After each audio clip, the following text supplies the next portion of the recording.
Hello, everybody, and welcome back to the Sanderlanche podcast. Today, we're going to be discussing The Way of Kings, chapters 48 through 51, and then interludes 7 and 8. So we're finishing up part 3, then the first two of the three interludes, wherein Cabsal and Shallan's relationship doesn't work out, and then Kaladin starts to train his men to fight. Then Shallan and Yasna's relationship doesn't work out. And then Kaladin and Amaram's relationship doesn't work out. I'm Data, and with me today is Joe, Jamie, and Dak. So hang on to something, everybody. The Sanderlanche is about to begin.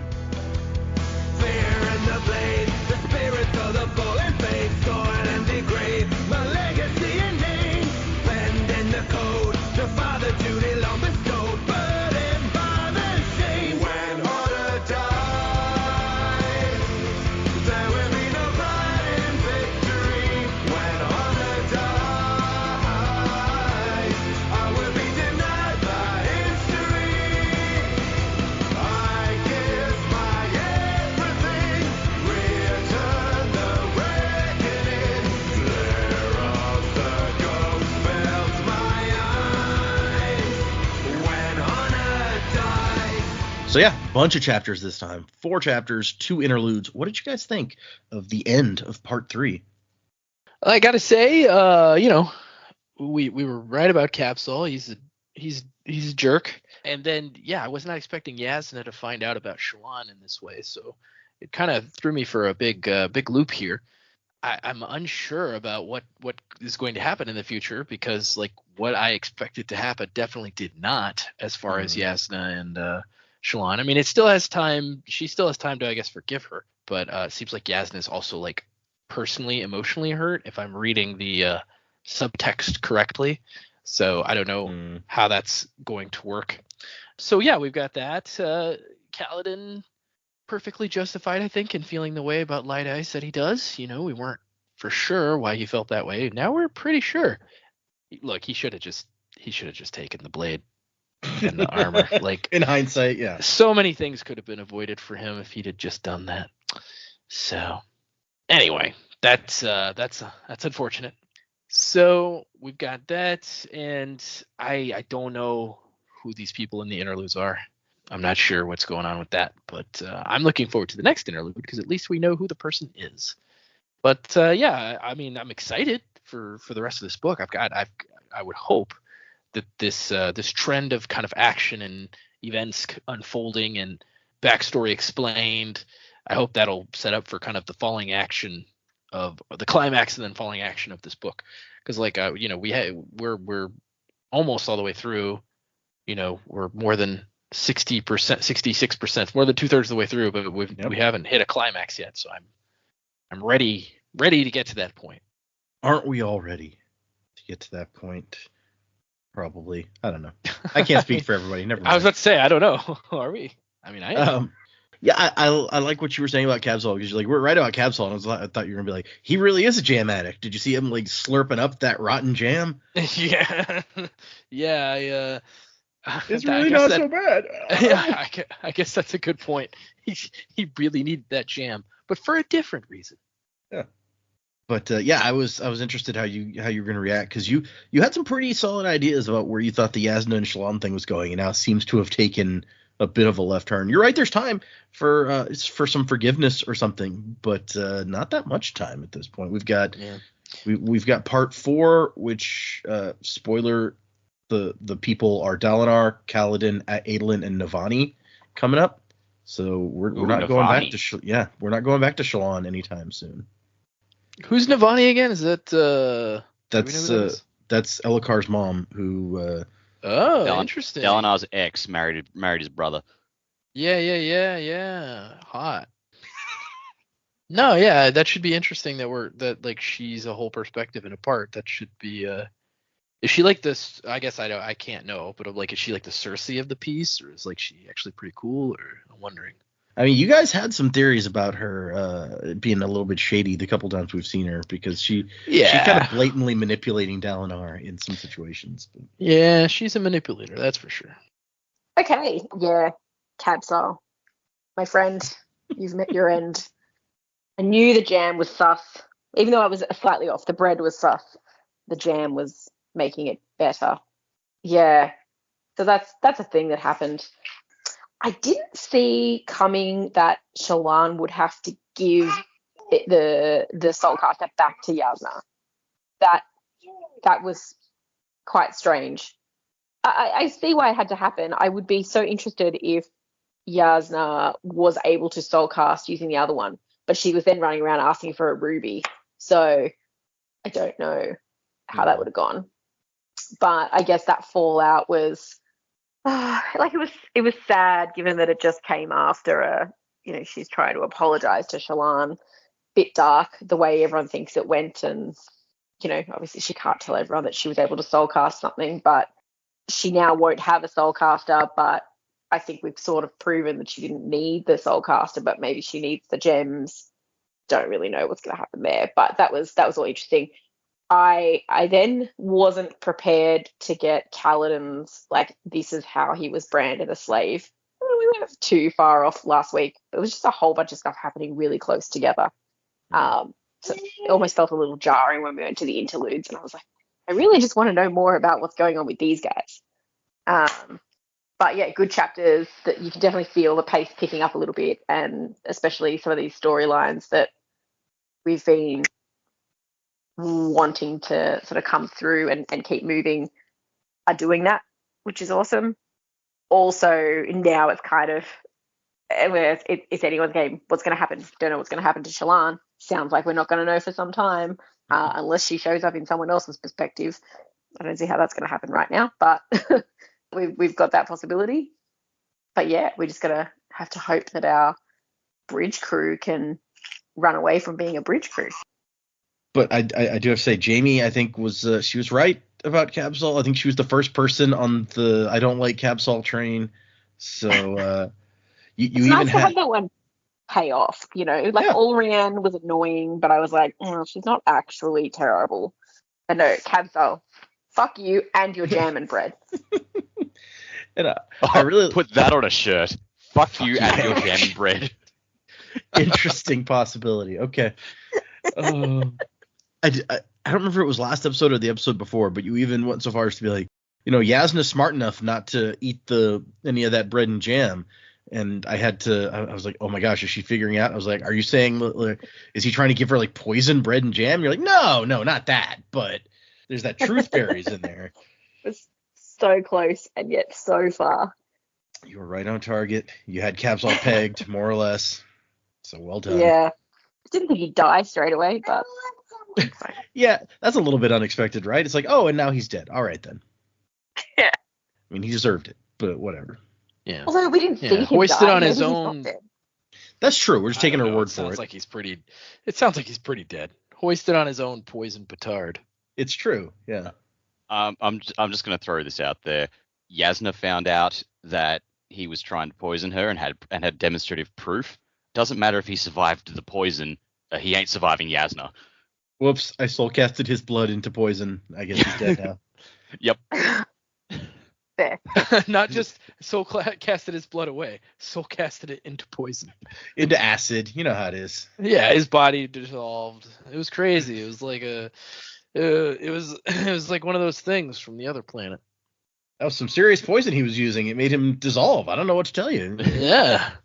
It's like he's just lying on the ground in pain. She's approaching him like a horror victim, and she just looks at him and says, I'm turning you into a chemistry set.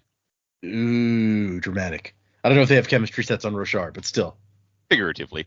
Yeah. So yes, we got to give Jamie credit, calling out Cabsol, but yeah, I'm also in agreement with you that it's like you really hope that for once maybe Kaladin's plan can work out. Maybe they'll train and get away and everything will be hunky dory. So far, not a great track record for his plans working out like he wants them to, though.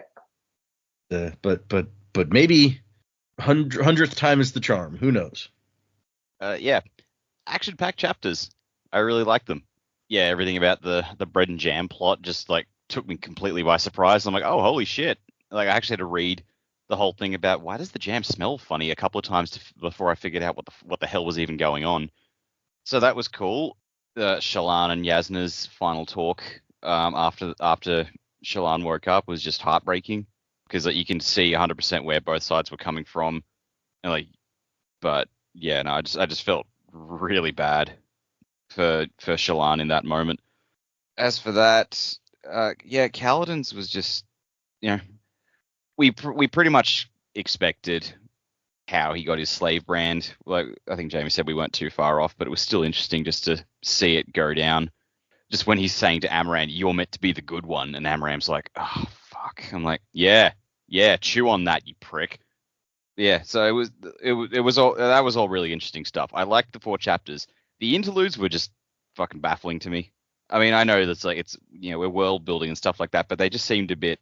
I didn't really get much of like what's actually going on here out of these. It was just kind of you got these 2 thieves who stand around while someone does something, which yeah, that's confusing about who the mistress is, and then you got these other 2 people experimenting. I'm just like, okay, are these guys trying to cross into Shadesmar? Is like they're talking to the spiritual realm? Is that what they're doing? Who are these people? I think it's just we had less context for who these people were than the last set of interludes even. So, and they were just really short. I'm just like, I don't think I quite got what I needed to out of this, but I'm sure it'll come together in the end at some point. So we'll see. And in the meantime, next chapter, Seth coming back. Yes.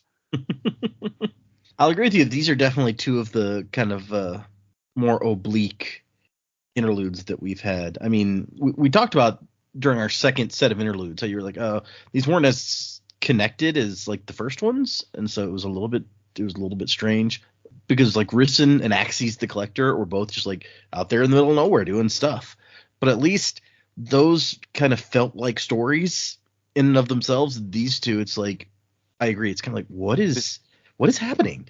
This felt more like halfway through Hamlet, you got half a conversation between Rosencrantz and Guildenstern is dead. No, yeah, okay, that in the Baxel. Yep. But I think at least in the second one, it feels to me like we're seeing some sort of scientific breakthrough. We just don't understand enough about their science to know it yet. Yeah, and it's just also like even with things like Axes the Collector, we had enough context like from that one interlude about who he was and what he was doing. I feel like we didn't quite get that with these people. Like we learned who they were and a bit about what they were doing, but I felt like it wasn't quite as fleshed out. Yeah, I guess absolutely. as Axes and even Risen. Yeah, I would agree. It's definitely there's a lot more left to the imagination there about like what's going on here. Yeah. But yeah, and everyone has kind of said it's like you guys weren't too terribly far off on what happened to Kaladin in the past, but at the same time, I don't know that anyone thought it was quite the way it went down. Like it was pretty messed up. Well, I think we all called that he would get, he'd refuse the blade, and for that he would get turned into a slave as retribution. I think the detail that none of us really expected was the fact that the rest of his crew would be just lined up and executed in front of him. That was a fucking stab. Yeah. I mean, again, it makes sense because he's always guilty about I fail everyone. It's like, yeah, your last lot literally got killed in front of you. So do we think at that time when he was offered the blade again, do you think Amaram would have actually given it to him, or would he have been like, no, you want it now, but no, it's mine? Like, I guess I'm confused as to what would have happened at that point because he's already refused it once. He brings it back. He's like, are you sure you don't want this? I feel like Amaram probably would have done it because yeah, I think he's right. Amaram is one of the better Bright Lords, and I think Amaram was trying to do it as one last. I actually don't want to kill you. You're a great soldier, and you saved my life. You could actually be a great lord if you take up this blade. I think Amaram was trying to give him the out as much as possible because he genuinely didn't want to do it. But yeah, his battle master. Yeah, his battle master or whatever the term was. I don't know, just sounded like he had already been convinced by his battle master to be like, no, you take the blade. Yeah, so I'm kind of the opposite of Dak. I think what it actually is there's 2 possibilities. One is simply because once Kaladin turns it down, he notices that like the guy who came in with Amaram is like Surprised. Yeah, he didn't believe him. So maybe it's just Amaram trying to prove that no, this actually happened. A dude actually turned down a shard blade. That's one possibility. Okay. What I think is because Amaram's reason that he gives for needing to kill Kaladin's friends and make Kaladin a slave instead of just taking the blade, he's like, no, you'd change your mind later. You would want it back, and that would cause trouble. I can't have that, so I'm gonna have to do this to you and to these people. I have to kill them because they would support your story when you came back and were like, no, I want the blade after all.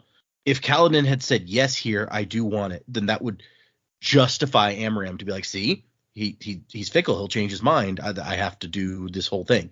The fact that he didn't do it, Amaram doesn't get the justification, but he does his part of it anyway. It seems like a lot of ceremony to go through to come to the same result. That's true. Yeah, I mean, it almost, maybe what Data said is correct. Like, he almost went through all of those hoops to get them all in that one room together, and also to prove to that one guy, be like, no, this guy really killed that guy. He really got the blade, and he said he didn't want it. Yeah. I don't know. What about you, Jamie? Do you think that Amaram would have let him have it? No, I don't. But I think that he was always going to end up a slave, because he could have said, no, I won that. It's just as easy for them to go, no, you didn't. You're lying. It's one guy's word. I think if Kaladin had sort of changed his mind or put up any sort of fight here, I feel like he possibly would have gone the same way as the rest of his crew. I know, like, Amaran didn't want to kill Kaladin because Kaladin saved his life. I get that, but I just feel like it wouldn't. There's no way Kaladin was going to end up with that blade. It was just, here's a bunch of possibilities we've worked out, and this is how we're going to handle it. But they needed to see what he was going to say or do or lie about or anything before they made up their decision of how it was going to go. I think the guy already had the brand in the fire anyway, so it was always going to go that way. It was just a case of what was going to happen to get there, I guess. Interesting point. Yeah. Okay. I guess let's get into the chapters. We start with chapter 48, as I said last time, is Strawberry. And the epigraph here says, they take away the light wherever they lurk, skin that is burned. Which that's cheery, all right. And so Shallan is in the hospital, and basically she's on Roshar equivalent of suicide watch, where there's somebody in the room with her that's acting like, they're doing something else, but really they're here to keep an eye on her. She's not allowed to leave, and she's not having a great time. Being in the hospital is not super fun, but she's still got the soulcaster in the safe pouch, hiding it out. They didn't, when they changed her into hospital clothes or whatever, they just pulled the safe pouch out, gave it right back to her in her new outfits. So she's right. They don't peek in there. She's sketching that place that she went to with the cold sun and the bead ocean. And she's like, I went someplace else, and did I speak with like the soul of the goblet? Do goblets have souls? What happened? We know from Secret History that things do have like something in the cognitive realm, like Kelsia's backpack wanted to be a backpack or something, and he picked up his fire and stuff like that. So yeah, it's absolutely true. He interacted. I'm trying to, in that version they look like little. Actually, they were like little balls of mist or something that he like unfolded into the things. Like he kept them in that backpack, and then he would like unfold the one that he needed. Yeah. So if this is a similar thing, it's a little bit different. There's an ocean of beads, but maybe they're similar at the same time. Yeah. Yeah, and she just describes them as beads. They could have been more like mist balls. We don't know. Yeah. She saw the soul of the goblet, and the goblet said, "Hey, what the fuck? What are you doing to me?" Actually, the goblet was very accommodating. It's like, yeah, I'll change. Give me what you have. Yeah. You want me to be blood? I'll be blood. I don't care whose blood it is. And so she's trying to figure out what did I do? It's like I talked to the spirit or the spren maybe of the goblet, and I bribed it to transform. Is that how soul casting works? So I have a question, and you probably can't answer it, but I was going to ask it anyway. Just a general question for everybody, I guess. So like, is soul casting in this instance, the goblet becomes blood or whatever? Is it somebody's blood? Like, is this really like an equivalent? Is it an equivalent exchange, or is it a transformation like a transportation of one thing to another, like not transmutation but transportation. Like, is there somebody's blood who's now filled with goblin? That would be Christ. unfortunate. Yeah. Yeah, that's what I'm like. I don't get what's going on here. I mean, if it's just part of the magic, it's just part of the magic. But like, I want to know like what is actually taking place. Is the DNA and makeup of the goblet turning into blood? And if so, like, what is the determining factor of the amount of blood? And or is it trading places with blood somewhere? Well, when they've soul cast other stuff, it tends to keep, like, for instance, we found out that they take rich dead light eyes and soul cast them into stone, basically turn the body into a statue of itself. So it's like equivalent size and shape. It's hard to say that with blood because maybe the blood started out exactly the mass and shape of a goblet, but then it collapsed into a bottle of blood. So that doesn't seem to me like a trade situation if you're trading flesh for a rock. Yeah. But maybe we're talking about a Star Trek replicator where it takes poop and turns it into other stuff. I mean, yeah, it could be. I think that's probably what it is. Because otherwise, every time you turn like a corpse into a statue, some like if it was a transference or trade sort of thing, then somewhere out there a rock becomes body. A dude, yeah. Yeah, just like a pound of flesh, like pounds of flesh. Yeah. But I mean, if this is the way that it works, apparently you bribe the spirit to change into something somehow. So that wouldn't involve transportation, I wouldn't think. It's like, come on, do it. It's like, all right. I mean, I guess if we're talking about this, if we're talking about this at an investiture level, I guess what you could say is all investiture. If everything on the planet has investiture in it, like everything, the rocks, the plants, which it seems like this place is very full of life. Like the plants seem to have some kind of like self-preservation instinct, if not identity within themselves. If everything is filled with investiture, I guess like you could say we're all filled with this spirit energy, so we're just going to use this spirit energy to change into something else that also has the same spirit energy, right? So it's like it's basically rewriting itself. Soul casting is the act of rewriting itself using investiture. And if we could say that the light that is inside of the stones is in itself investiture, perhaps we could say that it's like door, where it could be anything, right? Anything within the planet's capability of investiture limitations. It could be anything, just like the door can be used for anything. But it has to be. But then, yeah, there's some kind of sentient spirit involved in it, so that's a little different. I don't know. That's my best stab at it. But I was just curious because I'm like, how does this even work? And another interesting note to it is that she discovers that the gem that Capsol had given her has now stopped glowing, and she remembers a feeling of light and beauty and a raging storm inside of her. So, yeah. So they're filled with some kind of high storm.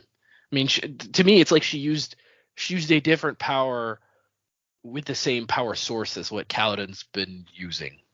You know, that it is similar to what has happened to Kaladin, where weird stuff happens and then the sphere is not glowing anymore. So yeah, maybe they're just batteries for your crazy. Yeah, like I said, like Door. Like Door. Yeah. So Taravangian comes in for a visit, and he's being as polite as possible, but at the same time he's like, you can't let you leave. We got to make sure that you don't get hurt again. Can't leave until you're better. And we find out a little bit about the hospitals. How we knew that they were paid for by the Palladium. That's why it costs so much to get in. But they don't turn anybody away. Everyone who's sick can come here and be healed. So that's nice.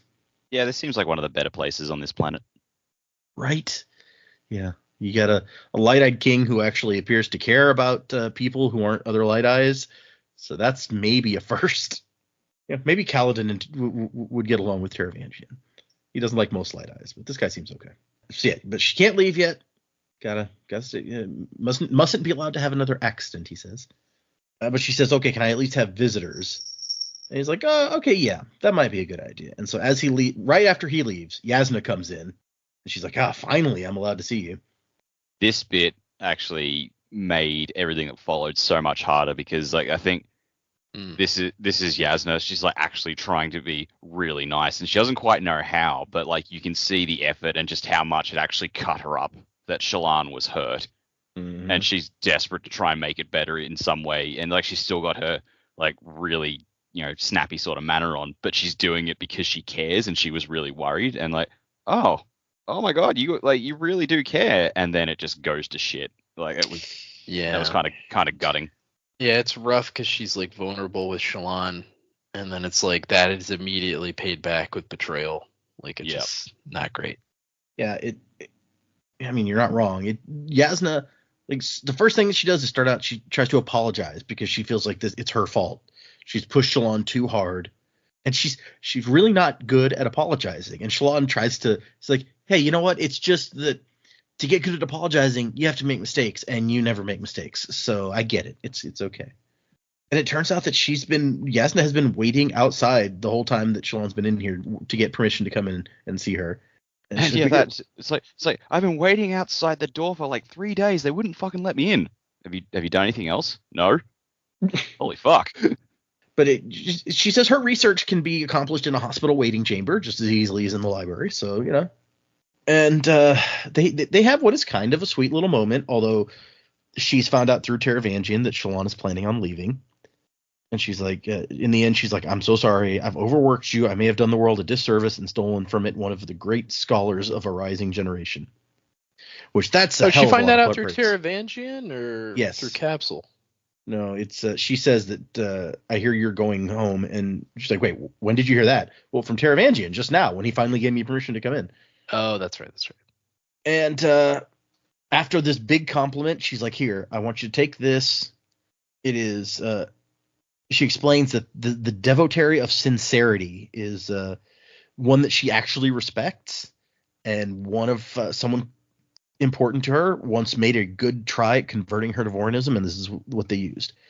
She gives her, it's a devotary that feels like there's always more to know and never penalizes someone for asking questions. And so their book is called The Book of Endless Pages. And of course, Shallan has to be like, no, it ends. See, which funny story. This was going to be the title. This is the title that Brandon wanted to call the second book, which is now Words of Radiance, is The Book of Endless Pages. Presumably because the never-ending story was taken. And he thought it was he thought it was super clever. And it's named after this book in world and stuff. And when he took it to, I don't remember if it was his agent or his publisher or who it was, but they were like, this is an enormous book. You cannot call it the Book of Endless Pages. You will be the joke of every review.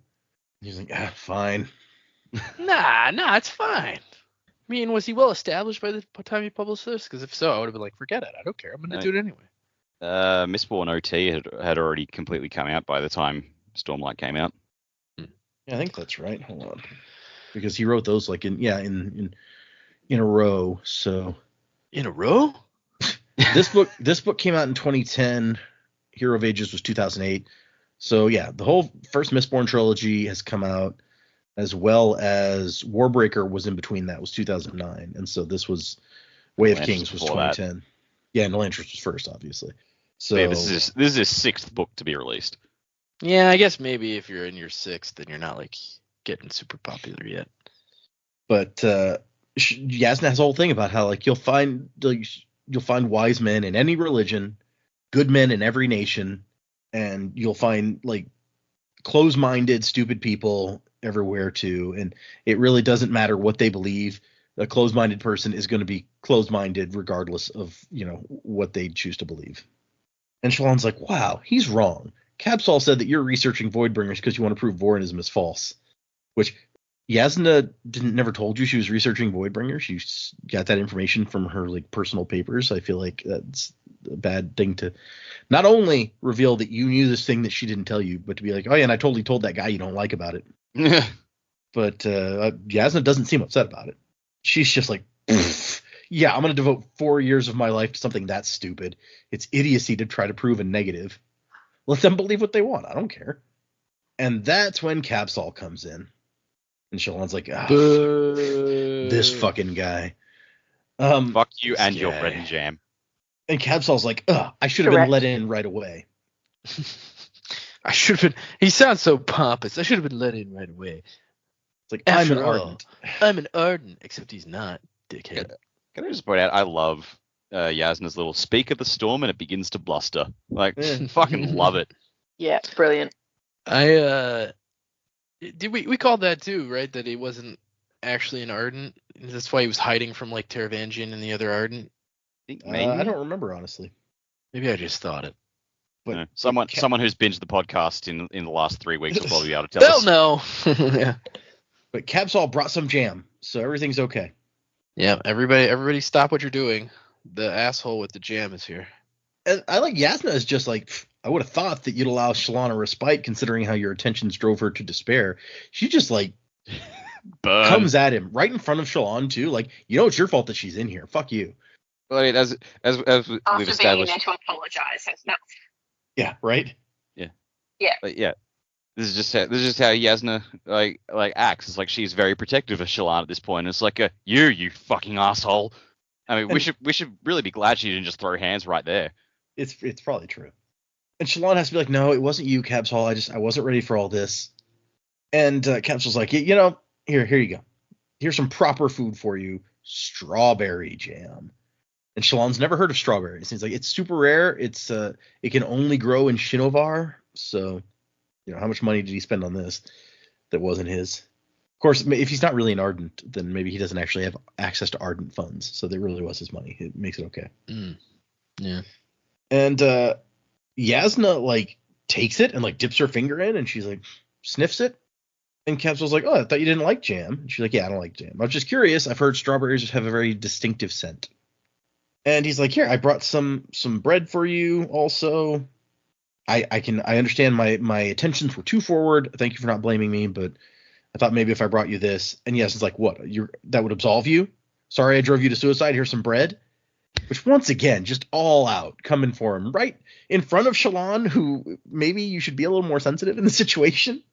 But Shallan's like, no, I'll have some, and so will Yasna, because like, can you please just pretend to get along for 5 minutes? No. And so Yasna, eats some bread. Although the way it describes it is weird to me. Yasna grimaced as she put her bread to her mouth and chewed it. But Capsule's like, hey, you got to try some of this jam. They're hard to find. But the jam is really nasty. And like Shallan's like, I'm not trying this. This smells gross. It smelled like vinegar and slime. Yeah. In hindsight, like, why does he wait? Is he trying to be polite and waiting for them to have the jam? Like, why didn't he just have some jam? It's a good question. I mean, he's not waiting for Yasna to have some jam. He knows Yasna doesn't like jam, but right. But my point is, like, he screwed up by not eating the jam quickly enough. Yep. Making himself look super strange in the process and suspicious. Why didn't he just have some bread and then immediately put some jam on it? Because he's like, I like bread and jam. It's a fair question. And honestly, apparently this stuff smells so bad that, and Yasna's like, oh, is that not how it's supposed to smell? Her reaction is a little subdued given that she was the first one to smell it. And she's like, I guess it's supposed to smell disgusting. Whatever. Yeah, like she's never smelled a strawberry, so how would she know what it's supposed to smell like? It's true. Oh, that's what she was asking. She's like, you must have got a bad jar. Is this not right? Well, yeah, I know, like, but I'm just saying, like, it seems weird that, like, Shallan's immediate reaction is like, oh my gosh, this is disgusting. And Yasna's reaction was like, huh. And then, oh, it's not supposed to smell like that? Oh, well, I mean, she never eats jam at all, so maybe That's she thinks, true, like, yeah. all jams stink like shit. Like vinegar and Or slime. she knew what was going on. Do we think that's the case? Why would she? I don't think she'd let Shallan go through with this if she knew what was going on. Yeah, if she knew That's about the true. bread. Yeah. Yeah, like she would just sit back and let Capsol poison himself and laugh. But the second Shallan started taking it, she'd be like, no, not about that. But Capsol's like, no, it's not supposed to smell like that. And then he just scoops a big glob into his mouth anyway. He's like, oh, I've got to have the jam. he's like, I was It's trying so to be polite. Yeah, I was trying to be polite and share my stash with you guys, but you guys are taking too long. Give me that jam. Just hook it to my veins. Oh god, delicious jam. I've been waiting all day for you. Just Couldn't stop staring thinking on his about you face. all day at work. Oh, jam. And he's just like, it's not so bad. You should try it. The tears like- coming from his eyes. It's like, it's so good. It's so good. And then she refuses, and he kind of freaks out and runs out of the room, or tries to run out of the room, before he collapses to the ground, his body sliding a little way across the spotless stone. Yeah, he realized like, oh no, there was too much powder in that. I'm gonna die. And so then Shallan starts to feel bad and realizes something is wrong. And then she tries to get up and also falls to the floor. And Yasna's like, she's been poisoned. I need a garnet. Bring me a garnet. The way you describe that, it's like yeah. So he starts running away from them and he collapses and falls to the floor. And then Shallan thinks something's not right. Yep. Wait a minute, there's something wrong here. That's not what normally happens. Capsule never runs away and falls over. He never does a slip and slide across the floor. He never does that. What's going on? He left the jab. And Yasna is kind of anxious. She's like, I'm going to have to soul cast your blood to purify it. And this is going to be super dangerous because I'm not really good at blood. And Shallan's trying to tell her, you can't. And she's like, no, it's okay. I'll do it. No, you can't soul cast. And then drops or upends her safe pouch and out slides Yasna Soulcaster. So at that point, I'm wondering, like, does Yasna realize that, like, the Soulcaster she's wearing is a different one? Like, she obviously didn't realize before this when she put it on. And, like, my brain's just thinking, she never needed to Soulcast before this. Which, I mean, I guess she doesn't Soulcast that often. But even so, like, I don't know. I guess we saw her soulcast for some random purposes. Like she turned some wine into a crystal to make a paperweight. When she ran out of ink once, she like soulcast the letters into fire to write on a paper. Yeah. So she does soulcast randomly for some stuff. I'm still holding on to that that both Fabrials work. In which case, I mean, she wouldn't necessarily know that the one that Shallan had. If they both work, she wouldn't know that Shallan's was hers originally, unless, you know, she's got her name written in it or whatever. But she was suspicious from the get-go that someone would try to convince her Shallan to steal her Soulcaster. So maybe she just jumps to that conclusion. I don't know.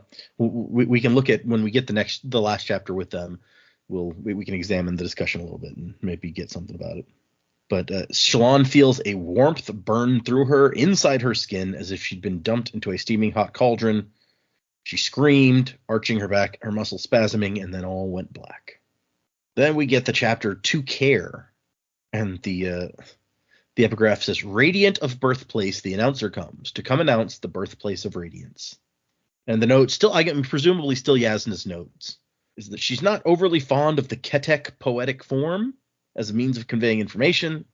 This one is often quoted in reference to Urithiru. Some people mistook the home of the Radiance for their birthplace. So Kaladin has taken his crew down into the chasms because, as you recall, they're on permanent chasm duty now. Woohoo. And no one is super happy down here because this is where chasm fiends come and eat you. And Teft is kind of probing. He's like, have you felt anything strange lately? Maybe weird surges of strength or feeling like you're light. It's like, wait, like I'm what? Lightheaded, because of what happened in the storm, right? The Teft is going for something, but he's fishing, but he's not catching anything here. So now he's going to start training the men. This is where I'm supposed to tell you what a sorry group you are. It's the way training sergeants usually do it, but that's not how we're going to do it. You guys don't need to be beaten down and broken down. You're already as low as you can get, basically. So nowhere to go but up from here. He says that he's going to take usually he would take 6 weeks to train a new batch of recruits. But if we wait 6 weeks, half of us will be dead. So we're going to have to train a lot faster than that. The first lesson is it's okay to care. And they're like, wait, what? How's that a lesson? And he has to explain that passion is what makes us human. You have to have a reason to fight. It's all right to care about the people, about your friends, the people around you, helping each other, but don't shut off your emotions to fight. Some people will tell you that's a good way to do it, but Kaladin does not agree. I like that. A bit different to what we normally see. Yeah. The second lesson is going to be about standing. So he has to show everybody, the stance to get in to keep your balance in a fight. And so that's what they're going to start off the first couple days working on is how to stand correctly so that you can't be easily thrown off balance. Yeah. Clearly, Kaladin's never heard that fear leads to anger. Anger leads to hate. Hate leads to suffering. I mean, they want to stab people with their weapons, so there should be some suffering if all is going right. I guess. He has 3 of them: Moash and Scar, and who's the first one? Drahe, come to all try to throw him off balance, and he's just to show like that the correct stance is very useful in combat. What do you think I'm doing? I'm mugging you with that stance. Oh, Iroh, you're the best. He is. And he's like, Teft, split them into pairs by size and weight and run them through an elementary forward spear stance. And Teft says, aye, sir. And then he's like, ah, shit. I just gave away the fact that I've done this before. Aye, sir. Oh, damn it. Kaladin totally tricked him, knew exactly what would happen. Like, now Teft can't pretend that he doesn't know what's happening. On the other hand, we've got Rock, who refuses to fight. We've got Lopen, who has only one arm, which is going to make it tough for him to be a spearman. We've got Dabbid, who doesn't talk and has been kind of in shock since the first battle, basically, that where Kaladin started rescuing people. And then we've got Shen, their new parshman. So it's like, okay, I'm not training any of you on the spear. And he does eventually say, like, Lopen, I will train you. You can still do some stuff. But for now, while we're all working on spear stuff, somebody has to actually do the job we're sent down here to do. So with the help of Syl to guide them around, they can find all of that stuff they're supposed to bring back out. All the salvage is the word I was looking for, while everyone else works on the spear stuff. And Rock's like, what if we meet a chasm fiend while we're alone? No, I don't think having any number of these guys with you is going to help, just FYI.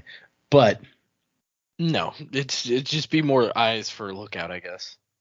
Kaladin's like, everyone talks about chasm fiends, but I don't think that. We've only ever seen scrapes on the walls. Never seen a chasm fiend down here.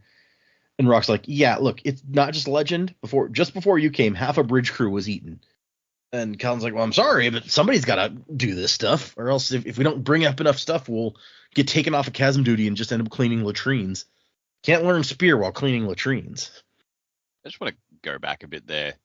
The fact that Syl just makes herself visible, and turns out the entire squad knows about her. I'm just like, fucking what? What? Did I miss that? And then there's like, oh yeah, no.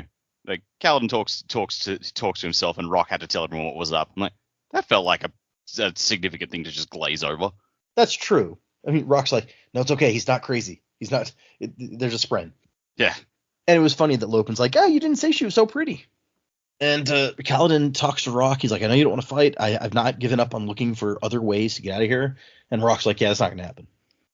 We're not going to find another way. You can't climb up out of these chasms. You can't make it to the other side of the Shattered Plains, not without getting killed by a high storm or some Parshendi. So, but it turns out that a lot of the bridgemen take really fast to the training with the spears. Even the ones, I mean, there's a few that are standouts as being really good, including Dak's favorite, Moash. He's the best.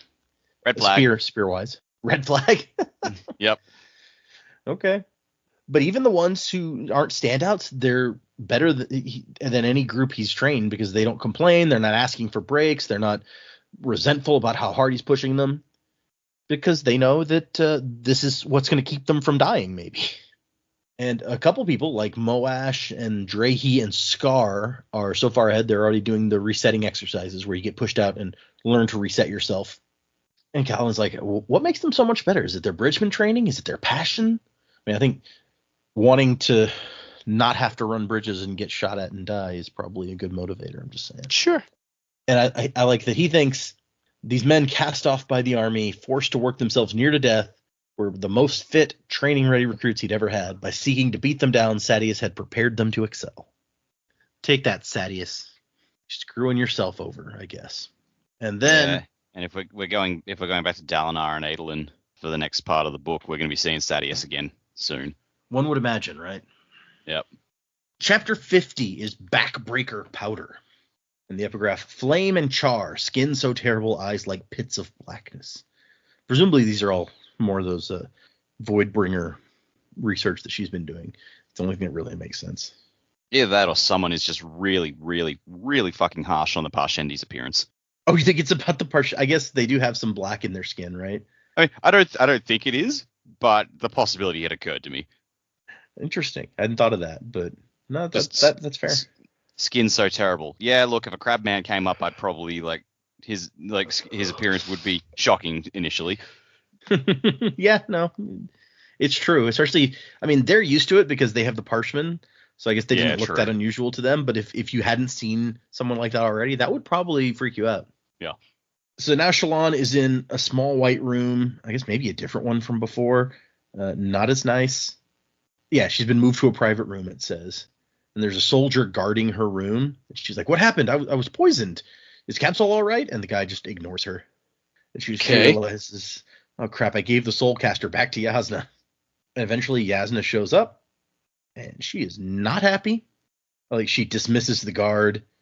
And after staring at Shallan for a minute, she's like, you were wise to return the Soulcaster. It saved your life. I saved your life. Who were you working for? Which devotary bribed you to steal the Fabrial? And she's like, none. I stole it on my own. Protecting them does you no good. And she's like, no. The whole reason I became your ward was to steal your Soulcaster. Yes, but for whom? For me. Is it so hard to believe that I could act for myself? Am I such a miserable failure that the only rational answer is to assume I was duped or manipulated? And Yas is like, you don't get to raise your voice at me. You remember your place after what you've done. Yep, fair. Yeah, I mean, yeah. You're not in prison, okay? So we're already probably a step up. Maybe she's kind of in prison. She's in an individual room with a guard on the door, but... Yeah. Finally, Yas is like, what were you thinking? My father is dead. So? Well, thanks for the sympathy. Look. Her dad's also dead. Yeah, it's true. That's a fair point. He made a bunch of enemies, and we're bankrupt. She pulls out the Iron Man 3 line. Father's died. No need to be a pussy about it. Damn. That's the worst part of that. I'm sorry. I know on one hand, it did make me laugh, but on the other hand, it's just like, jeez, man, do you have brutal, to be? Yeah. Like that. Yeah. That is one of the. At that point, we don't know what his relationship with his dad was pretty strained. That's true, but this is a kid. Like this is one of Tony's, I think, most horrid moments. I would agree. Which He'd Tony's also always had a really bad day. That's true too. Yep. Anyway, moving back to Yasna, who's also mean sometimes. Who's also had a bad day. Yeah. Yep. I mean, Shallan has had a bad day too, so nobody's having a great day. Yeah, but Shallan had a bad day of her own making besides the poison part. You're not wrong. Shallan is like, our house was going to fall. We needed something, an edge, a way to earn money quickly, to create money. And Yasna's like, really? You thought your salvation lay in enraging not only in the entire Ardentia, but Alethkar? Do you realize what my brother would have done if he learned of this? Well, the whole point was you weren't going to learn of it. Like, come on. It's like, my brother, not the most stable of guys. He would have flipped his shit. And so she's like, no, I guess I understand what you were thinking. It was stupid, and I've arranged passage for you back to Yaakoved. You're going to leave in the morning. Which Shallan even thinks it's more than she deserved.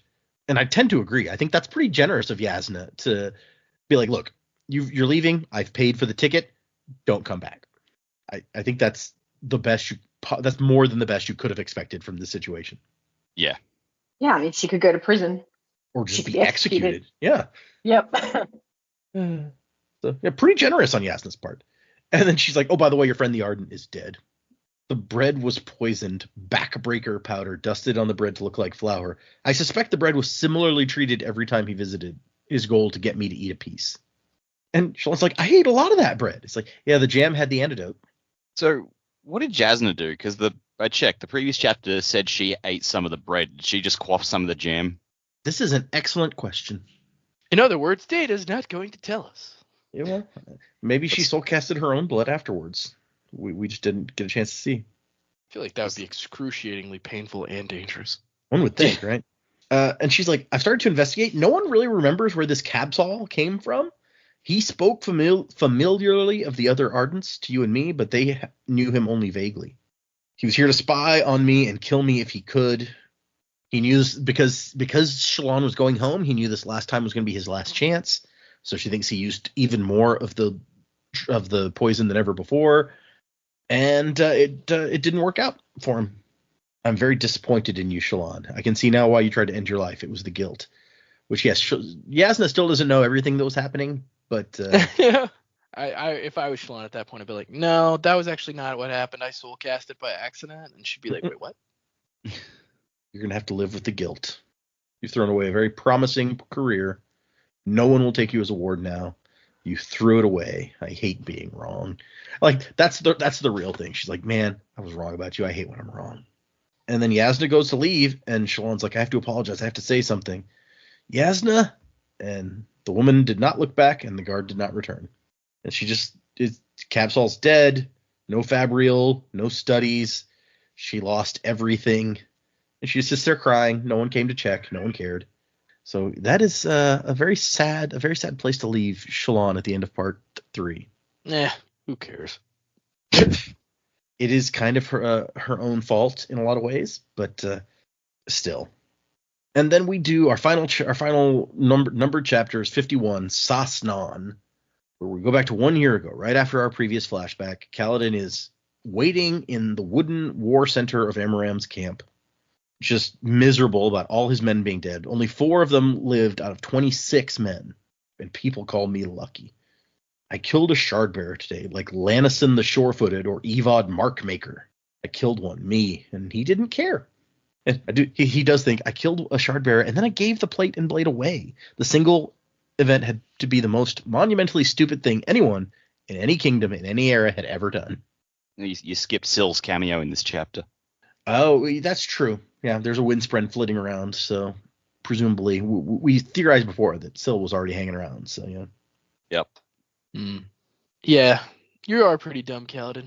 That's our Kaladin, the dumb guy. I mean, as a shardbearer, he would have been more important than Rashon. He could have gone back to town and been like, screw you. This is my town now. Get the fuck out. Yeah, maybe. But he's still thinking, like, I couldn't do it.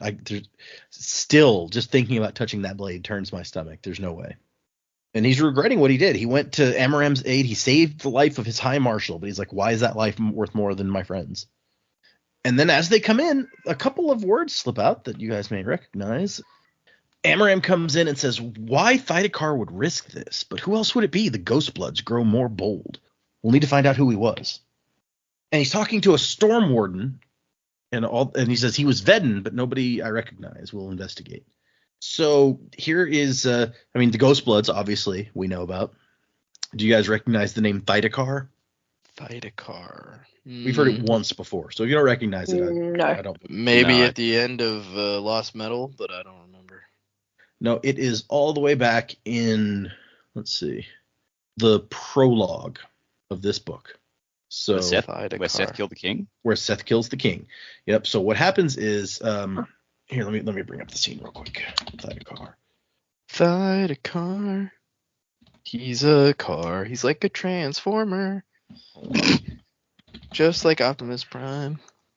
So as the king is dying and Seth is standing over him, the king says, you can tell Thydekar that he's too late. And Seth goes, I don't know who that is. And the king he says, the king frowned and he goes, then who? Restories? Sadius? I never thought. And so, yeah, you can tell Thydekar he's too late. Who?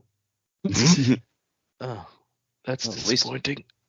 At least I could figure out the Flash's secret identity. I have no idea who this is. I have no idea who this is. That is one of the greatest scenes in that show, I have to say. Like, why did he expect to know who the guy was? I think it's a reasonable assumption. This is Bruce Wayne. Oh no, wait. Yeah. Luthor probably assumes that anyone in the Justice League is probably someone of importance somewhere. So yeah, that's fair. Also, the name Restories it pops up in this chapter too, but we'll get there in a minute. Yeah, it'd be the same thing if you found out who Superman was. He'd be like, "Who's Clark Kent?" Maybe. I feel like he's met Clark Kent. Lex knows Clark Kent. Yeah. But he Lex doesn't likes know. Clark Kent. Wait, are we talking really? about? Is this Wally West or Barry Allen Flash? This was Wally West because it was the Justice League Unlimited, or was it regular Justice League? Oh yeah. They're the same universe. So. Yeah. I think it was Unlimited. I don't remember. But yes, so whoever Thydekar is, Amaram thinks that that's who's trying to kill him. Gavilar thought that was who was trying to kill him. And maybe he's related to the Ghostbloods because Amaram's like the Ghostbloods grow more bold. So were the Ghostbloods out to kill King Gavilar as well? Bum, bum, bum. But why? But why? Because he hates highborns of all shades. I mean, he's never been a big fan of nobles. It's true. Yeah. And so Amaram comes in with his guys, and also the 4 guys left from Kaladin's squad: Hab, Reesh, Alabet, and Koreb. And Otherwise known as dead men walking. Yeah. One of Amaram's officers is holding the shard blade on like a white cloth. And like Amaram says, "You did a brave thing today, soldier." And Kaladin's like, "What should I say to that? I wish I'd left you to die." Thanks. Fuck you and your bread and jam. Wait. Wrong time period. Yep. And Amaram says, "Why did you do that? Why did you rush in to attack a shard bearer?" And Kaladin's like, I didn't really think about it. And Amaram knows his name, but does not remember. He's like, "Yeah, you remember me? I'm from Hearthstone." And He's Amaram's like, like, "No. This is a real kick in the dick. Your cousin Rashon, he sent my brother to the army, and then I joined with my brother." And Amaram's like, oh yeah, no, I totally think I remember you. No, he doesn't. He does not. Well, especially because Kaladin thought of him just so much higher than all of the other light eyes as well. It's just sad because he's a guy that I've put my life on the line. Most of my team is dead to protect you because I thought you were worth something, and you've got no idea who I am. Well, Right. Shit. Yeah. Poor guy. Yeah. Your cousin Brashar is City Lord? I have a cousin? He's like, I gotta be honest with you, I got face blindness, so like, I think I know who you are, but it's a bit of struggle for me my whole life. Rashon just sucks so hard. I tried to forget everything about him. Yeah, he is the worst, isn't he? Let's talk about how bad he is. Remember his dope of a son? Glad he's dead. I think Kaladin's just going, I don't really remember who you are, but also I got a concussion today, so. Yeah. Also, I broke my leg. I don't know if you were there for that, but my horse fell on me. Yeah, the horse fell because some rider hates horses and killed him. Yeah. Amaram wants to know, why did you reject the shard blade? I have to know. And Kaladin's like, I can't really answer that. He says, look, those are mine. The shards are mine. I gave them to Koreb. He's the highest ranked of my soldiers that's left and the best fighter. And he thinks Koreb will take care of the others once he's Light Eyes. And then Amaram looks over at his dudes. One of them this closes. Is not how this is gonna go. Yeah, one of them closes the shutters, and then they pull out their swords and start advancing on the 4 men who are left of Kaladin's squad. And Kaladin's like, no. And they start killing them. And he's like, no, this can't be happening. And Hab and Alabet pull out their knives. Alabeth's knife thumped as it hit the ground, followed by his arm, and then finally his corpse. That's a description. That is a description, yeah. And Koreb... This is like the world's shittiest game of dominoes. Koreb, who we've established was the best fighter of the group, also lasts the longest. And he doesn't even seem to... He says he doesn't scream. He seems to understand what's happening. And then one of them knocks him down, and then another one cuts his head off, and it's done. And Kaladin's just like, you bastard, you storming bastard. And Amaram goes, I'm sorry. I couldn't risk them telling what they saw.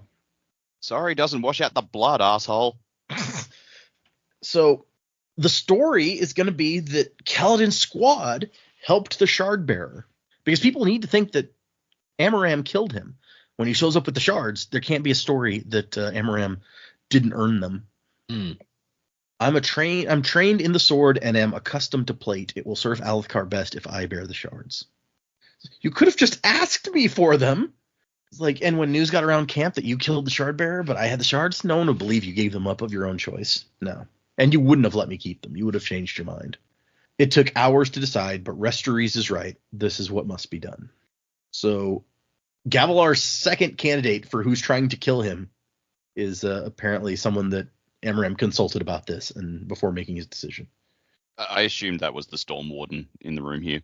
Oh, could be. And Kaladin's like, it was all an act. The honorable Bright Lord who cares about his men lies, all of it. And he's like, this is for my men. You can't begin to understand the weights I carry, spearmen. I can't worry about the lives of a few dark-eyed spearmen when thousands of people may be saved by my decision. And then here comes the Storm Warden with the branding iron that he's been heating up. And Amaram says, you saved my life, so I spare yours. 5 men telling the same story would have been believed. A single slave will be ignored.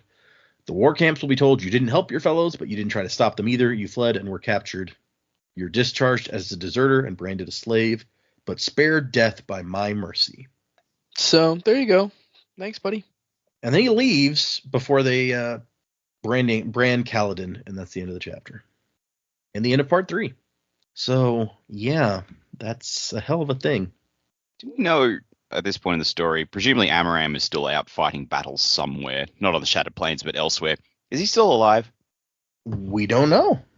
I mean, what Tvlakv said when Kaladin was in the slave wagon was like, if you escape, you'll go after the first guy who turned you into a slave, Amaram, and when he dies, that'll be my signal to hide.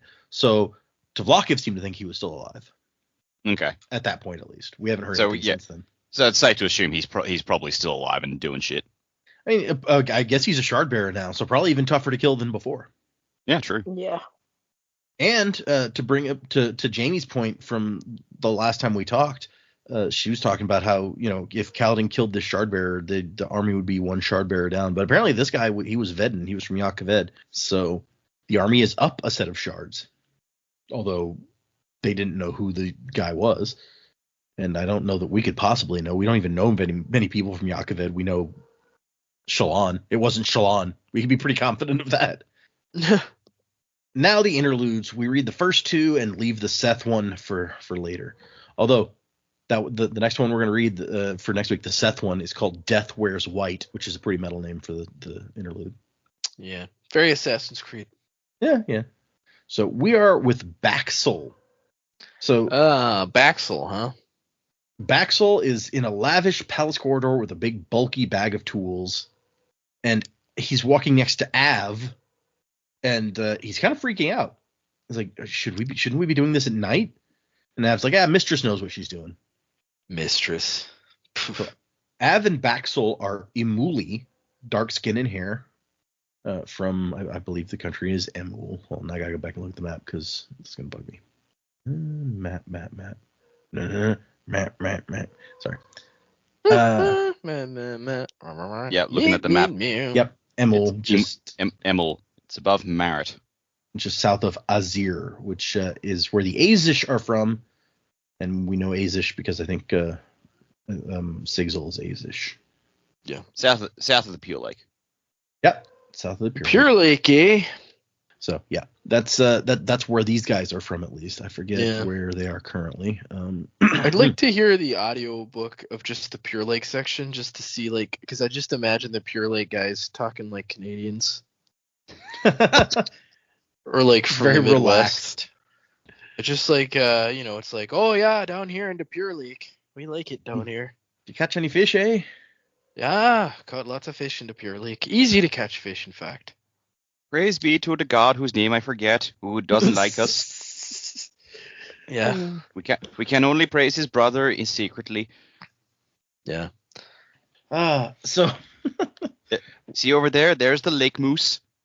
The majestic lake moose. Great eating that. But you don't want to get it angry, no. No. We'd have to call in them possum hunters if we'd get him angry. Oh, fuck. How many accents are you guys going through? right? It's best not to ask. Yeah. Wow. And so the mistress is walking ahead of them. Not Imuli. Doesn't even say Makabaki, which we've heard the term Makabaki before, referring to dark-skinned people. I think it's basically an ethnicity instead of like a country of origin. So she's not from Imul, and she's not even Makabaki, which is the ethnicity of like the Imuli and the Takari and the Azish. All these dark-skinned people are Makabaki, or at least many of them. Yeah. I don't think I'm gonna need to save this for predicaments. I think the mistress is Chris. Oh, interesting. And I'm like, does it describe her hair like that? Yeah, Jamie. I think you're right. I think I'm right. I think this is Chris. She has beautiful black hair, which would fit. She has eyes like a Shin, but tall and lean like an Alethi. So she has Shin eyes are what we would consider. We've talked about that before. More like European sort of style of eyes instead of without the epicanthic folds. So that would also fit probably. I like it. The mistress had good ears, strangely good ears. What does that mean? So they don't dare talk about like what her heritage because she tends to hear things. Strangely good ears. And so they are in the home of Ashno of Sages, one of the richest and holiest men in all of Emul. So like they are in Emul, where these guys are from. He has hundreds of servants, but they're not in this hallway at this particular moment, so that's good. The mistress is into vandalism, apparently. She is. They get to a spot, and she asks for her tools, and she starts destroying pieces of art. The painting, the first one, the painting depicts Epon, Lady of Dreams, a beautiful masterpiece of gold leaf on black canvas. And the mistress just takes her knife out and slashes it. Yeah, it's not Epon anymore. Yep. And Av is just hanging out, picking his teeth with his fingernail, like relaxing while the mistress does her thing. And here's where we start talking about the old magic, which I brought up slightly too soon in the previous episode. Baxel's like, you know what? I've been thinking about seeking out the old magic. And Av's like, why? I don't know. Seems like a thing to do. They say every man gets one chance. Ask a boon of the Night Watcher. Have you used yours? He's like, nah, I don't want to go all the way to the valley. Besides, my brother came back with 2 numb hands. Never could feel them again. Which, yeah, that kind of sucks. The old magic. There's some old magic in that old silk hat. Yeah, so if you do look back at the map, you can see just east of Imul, there's a mountain range, and then in the middle it says the valley. And so that's where they're talking about there. So you can go there and ask the Night Watcher for a boon. And he's like, oh, well, he came back with numb hands. What was his boon? Yeah, I don't know. He never said. Seemed embarrassed. Probably asked for something silly like a good haircut. The world's most comfortable pair of underwear. I mean, yeah, the Dragon Balls have been used for lots of stupid stuff, so maybe. Yep. And he's like, yeah, I was thinking about asking for courage, you know? Yeah, I figure there's better ways than the old magic. You never know what kind of curse you'll end up with. Who needs courage when you have a gun? Exactly. I need some courage. Courage. You know, R.I.P. Akira Toriyama. You guys mentioned Dragon Ball. Mm-hmm. Yeah, true. And so Av has never gone, but he knows a lot about it because his mother and each of his brothers and his father all went. Most of them regretted their curse. Except for his father, he got a heap of good cloth, sold it to keep us from starving during the Learn-Up famine a few decades ago. What was his curse? He saw the world upside down from then on. But he said he got used to it pretty quickly. That would just fucking... my mind boggles trying to picture that. Well, it's funny because it's actually true that you do get used to that pretty quickly. They make some glasses you can wear that like kind of flip stuff so it looks like you're seeing everything upside down. But if you wear them for a little while, then your brain just kind of fixes it. Okay. Which it makes a weird kind of sense because when we see stuff, it hits the back of your eye upside down, and the brain translates it. So fix it, yeah. We're just designed to be okay with that. So I can see how this guy'd be like, it actually wasn't so bad. I saved my family, and you don't even notice it that much after a while. And so, this old magic sounds interesting. There's some creature out there called the Night Watcher handing out boons and curses. And sometimes they're related, sometimes they're not. But you ask a boon, she gives you what she feels you deserve, and then a curse to go along with it. So you ask for a boon, she doesn't necessarily give you that boon. She gives you what she thinks you deserve, which I feel like is a Russian roulette game I would not want to play. Yeah. It's like she gives you what you think you deserve and also a curse. You could wind up with 2 bad things. Yeah, exactly. As a result, like, fuck that. The mistress comes back and she's like, padded mallet. There's a full statue back there. Here you go. And the mistress is like, maybe I should get myself a shard blade. That'd make this too easy. And Baxel's like, I wouldn't mind if it was too easy, mistress. I think it's a padded mallet so she can smash stuff without it being too loud. And finally Baxel's like, why does she do this? So this is not like the first time this is happening. This is a regular thing where they go and destroy art or something like that. Maybe they destroy other things sometimes. But these two just go along with it because apparently she pays well. And Baxel's like, yeah, why does she do this? And Av's like, I don't know. Maybe you should ask her. I thought you said I should never do that. Well, it depends on how attached you are to your limbs. Rather attached. Well, if you ever want that to change, start asking the mistress prying questions. Good to know. And then Baxel thinks the old magic. It could change me. I will go looking for it. So I guess good luck, Baxel. Knowing his luck, he wouldn't be able to find it. So yeah, that's a bit of a random interlude, but possibly we got a couple of theories that maybe it's connected to the wider Cosmere and we just don't know it. Yeah. I mean, what other point is there in having it in there? It makes no sense to us as first-time readers, even with all the extra info we have. So it's like, if the only nugget I can glean is that that's possibly Chris, I mean, then I'll be satisfied. But otherwise, I'm like, that was a waste of time. Well, I mean, we learned about the Night Watcher and how that works. Sure, I guess, if you're into that sort of thing. I completely missed the hint that this is probably Chris, but now that you've said it, I'm just like, it's fucking so obvious. How did I miss it? It doesn't say she has like the dreadlocks or whatever that Chris does. It just says she has beautiful black hair or whatever, but that doesn't mean that, yeah, it could be. Yeah, we don't know. Yeah, we don't know what style her hair was. Yeah. And so the next chapter is Geranid, or the next interlude. And we are with two Ardents who are living out in, it tells us where they are. We'll get there in a minute, I guess. They're living someplace, and one of them loves cooking. Although he starts out with, I think I'm changing my calling. I'm tired of cooking. I don't have the passion for it that I once did. Besides, what good will a cook be in the spiritual realm?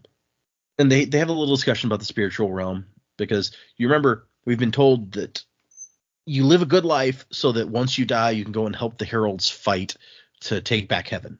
And so you're just supposed to do whatever you do well, and then you can do that in the afterlife. And so if he's a really good cook, he goes to help the heralds fight to retake heaven by cooking food. And he's like, yeah, I don't buy that. Like, the body has to be fed. The spirit exists in a different state. Why would it need food? I wonder if they eat in the cognitive realm. Is the food there what it sees itself as being? I'll have to read and see if anyone has ever eaten while visiting Shadesmar. So here we get that, I guess, we talked about Shadesmar briefly not long ago when it came up, and we established that in an earlier book it said you use the perpendicularities to get between Shadesmar and the physical realm. We also know that you go to the cognitive realm to travel. We saw Chris specifically doing that before in Secret History. So cognitive realm, Shadesmar, I guess interchangeable words here. So that's useful information, if nothing else, I suppose. And also, there are people here native to this planet who know about traveling through it. Good point. Not only that, there are records of people visiting Shadesmar, and so yeah. And meanwhile, the other person is examining flame spren.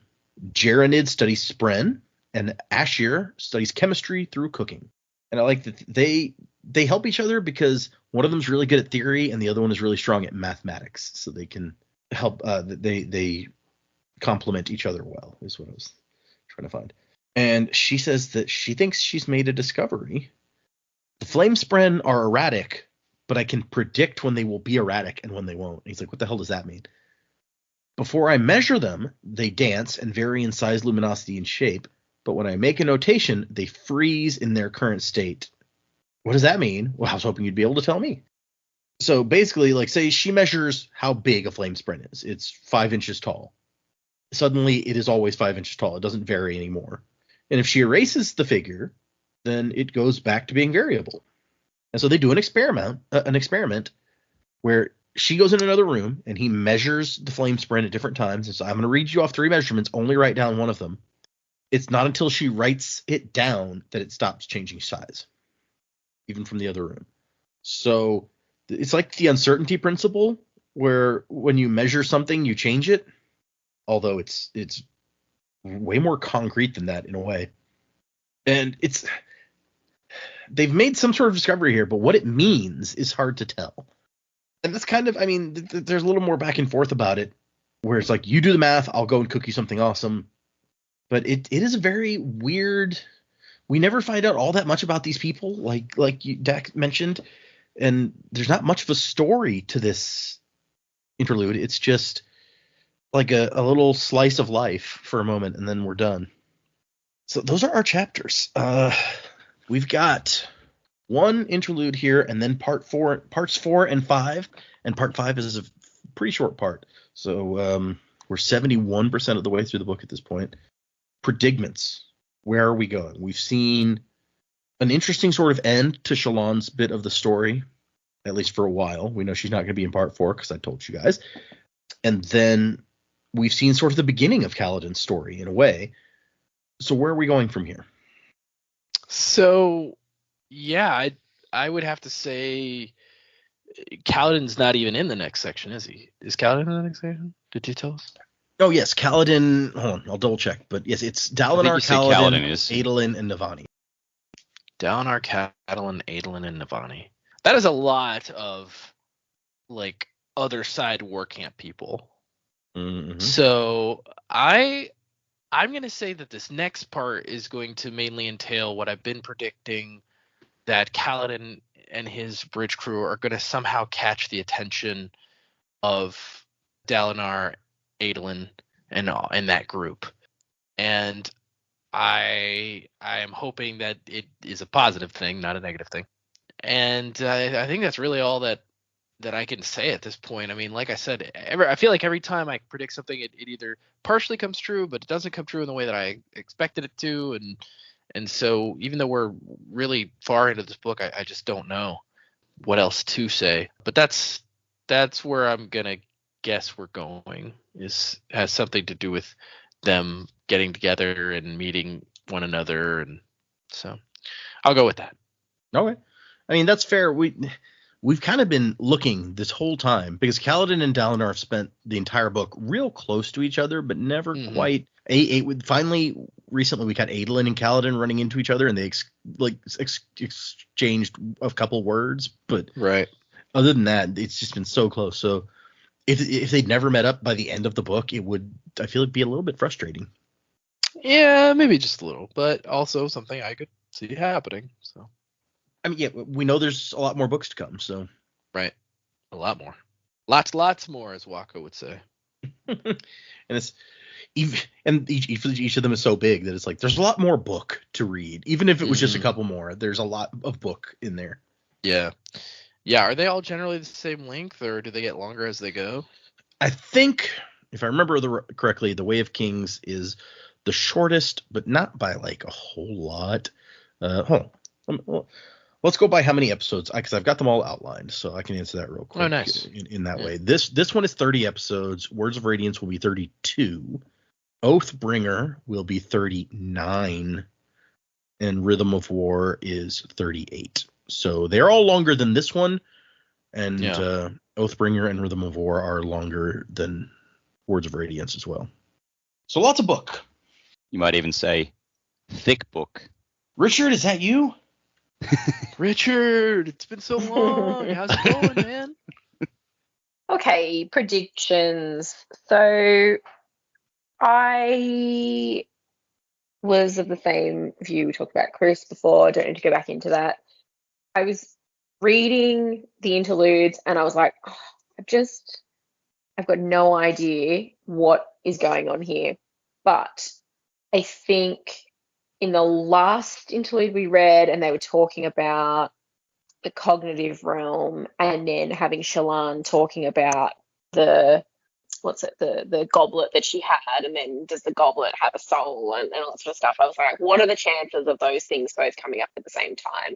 So I think we've got a link there. However she's using investiture has got to go through that somewhere. I think that there's definitely something to explore there with that. Don't know what that looks like yet, but it has to be. I was also thinking too that we've got a link between, Kaladin. They call him Stormblessed, but he's cursed. He's losing all these people, and we've got then other people who are talking about being, receiving a boon and a curse. And I just thought that was probably not a coincidence either. Maybe there's something in the past, not necessarily that Kaladin has requested something, but maybe someone else has requested something for Kaladin, but that person feels that Kaladin had to also bear the curse part of it. I'm not sure. He's got this ability that he doesn't fully understand, but also every time he tries to save people, it's not working. So I don't know. I think that's possibly got somewhere to go. Just trying to really link in these interludes to try and find some commonality between them and the story. Maybe we'll see what happens there. I think moving forward, yeah, a bit bummed we won't sort of hear from Shallan for a while, but that's okay. We know she's at this stage looking like she's going to be making her way back to Yakaved. So we'll see if that happens or not. She doesn't have a soulcaster anymore, so she's going home to get back to exactly where she started, except she's got this additional knowledge. So she's going to have to try and explore more about what she's doing and learn what happened to her. So I hope it's not too long before we get back to her, because I'd really like to know what's happening there. Also, we've got, returning to Dalinar, we also had Kaladin and Adolin met in the last bit that we'd read. I think it was last time or the time before. Maybe I've sort of always been kind of like Kaladin will seek out Dalinar, or they'll meet through that way. But maybe we're going to have stories now coming up that there's some guy on the bridge crew that was training people to do things differently, which we know is something that they're going to be looking at for their armies as well. But also Adolin's met him and had a run-in with him, which Kaladin then didn't do what he asked him to do. So there could actually be cause for Dalinar or Adolin to seek him out rather than it going the other way. Kaladin survived the high storm, so maybe Dalinar will be intrigued by that, knowing his current situation in high storms, would want to speak to this guy that he's heard about. So I don't know, maybe there's something there about how they're going to meet up that way. But it's a big book, it's a big series of books. We're not at Sanderlanche yet, but there's still a lot that can happen. I mean, just look at how quickly Cabsol could die. So it could go anywhere at this point. Take that, Cabsol. He will not be missed. No, probably not. If it turns out he's not actually dead, I'm going to be so pissed. Cabsol is odium. Oh. I just didn't know. I like we said about Shallan and wanting to come back to her, because I was the same way the first time I read this book. Like, Shallan's story was actually the most interesting to me, and maybe it's just because I like the studying and research type characters. So when I found out she wasn't going to be in the next part the first time, I'm like, oh, come on, I want to know what happens to Shallan. So yeah, like where does she go from here? Does she go back to Yakaved with nothing to show for all this time that they spent out here? And those Ghost Blood guys, if that's who they are gonna come knocking at the door and want their Soulcaster back? You think maybe Yasna will at least give her back the broken one so that she can be like, here you guys go. Sorry. I doubt it. Surely not. I mean, it was her property, but yeah, maybe not. But yeah, and then I like the idea. We've been theorizing, like I said with Joe from almost the beginning, how can Kaladin and Dalinar like collide? And you're right, we've now been given a potential in that Adolin and Kaladin had an encounter, and Kaladin did not fulfill what Adolin wanted, so maybe there's a reason for someone to come looking. That could be interesting. Well, I can't imagine Yes, Adolin. time will tell. Yeah, I can't imagine Adolin showing up and be like, give me my money back. You're my slave now. No, but if you've got this guy that's being a bit of a troublemaker in the camp, Sadius already doesn't like him, and the fact that he survived is no good. He's gonna eventually, people are gonna realize who he is. It's gonna all connect. Yeah, maybe. I mean, if Sadius has been unable to conveniently kill Kaladin so far, maybe he would take the opportunity to be like, if he has any excuse, be like, yeah, here, he's your slave now in repayment for whatever. Just let him go cause trouble in Dalinar's camp. Why not? Yeah. It could be interesting. Of course, then he doesn't take his men with him, and that's sad because we kind of like Rock and Teft and the crew. Except for Dunny. Apparently, Dunny did not win any fans so far. Just wait till Dunny saves the day. Ew. Actually, funny story. We're reading just while we're talking about it. I don't like where this is going. While we're talking, we are reading 3 chapters for next time. Death Wears White, and then the first 2 of part 4. A Highway to the Sun, and chapter 53 is called Dunny. Okay, new prediction. He's gonna die.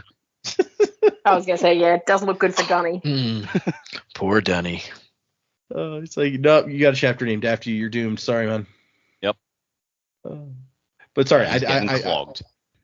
Yeah, so I agree. I think that I can't picture the details. Kaladin's going to meet up with Adolin and Dalinar somehow more so in this next section. I don't know. My prediction is not for part 4. My prediction is part 5 because we know we're not going to see Shallan in part 4. But yeah, my prediction is that for part 5, Shallan's going to go home. She's going to have failed. She comes back with nothing. And so she's going to get home. Her animal-killing brother is going to be pissed, possibly try to kill her, because he's not exactly a stable guy. But I think, I feel like Shallan's things are gonna go worse, better. Who can say? Animal-killing brother probably gonna be killed himself. I think the Ghostbloods are gonna come back and be like, "You failed, huh? You didn't fix it. In fact, you've actually lost the broken one now." I mean, they didn't know it was broken, did they? Not unless somebody told them. Yeah. Which they might know. But yeah, I feel like the Ghostbloods, probably not Kelsier himself, but like some of his people will show up and probably just massacre the rest of Shallan's family, and they're going to force Shallan to work for it, like pay off the debt somehow, or just it's like, no, you got kind of an in with Yasna. You're going to exploit that for us. I don't think Yasna would like to see her again at this point, but no, but also don't think the Ghostbloods are going to care particularly much about that. True. We now know that Shallan and Amaram have a mutual enemy. Maybe they can be friends somehow. Maybe. Yeah. So yeah, I feel like the Ghostbloods are going to come into Shallan's story somehow, and she's going to wind up working for them. I mean, that would make sense. Clearly, her family owes them something, or at least according to them. So. Yep. So Fat Tony's going to come back and just be like, the time has come for you to repay us. Yeah, and maybe if they're accommodating, they would allow for alternate form of repayment where it's like, okay, you work for us now. So maybe her family doesn't have to die for that. It might have been it all along. They could have forced them into this position because something that the family had, or the family knows of, or something. Like the Ghostbloods have approached them because they know that like the Devars can do something they need, and so, like all along they're trying to force them into a position of giving them that or getting them that somehow.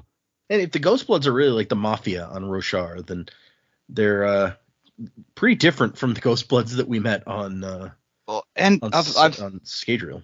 I've thought about that because thinking back about the little we've seen of the Ghostbloods in this book and what we know of them, I just think to myself, okay, if you put it to Kelsier that for some reason he had to fuck up a whole bunch of shit on Roshar to save Scadrial in some way, Kelsier would not fucking hesitate.